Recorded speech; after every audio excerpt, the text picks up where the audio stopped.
I started the journey by making my way up north, traveling through the lovely Chicago traffic to make my way to Wisconsin Dells.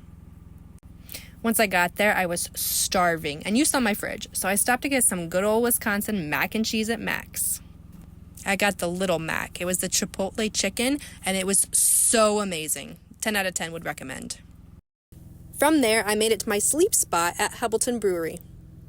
They had great accommodations, lots of things to do there, and great beer.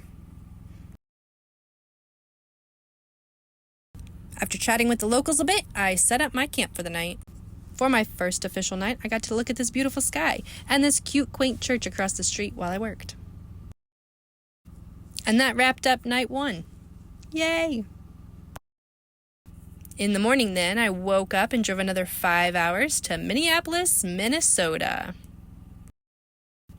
I stopped to take a gander at the Minnehaha Falls before hitting up the Mall of America.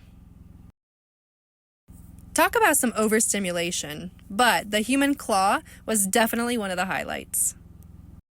I made it back to the van then, but I was way too tired to cook, so I opted for a little charcuterie dinner plate while I journaled. In the morning then, I made it to the sculpture garden to gaze at the famous Spoon Bridge and Cherry exhibit and other sculptures.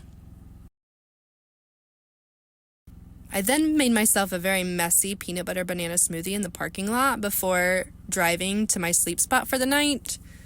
3 out of 10 would recommend. The bananas need to be frozen.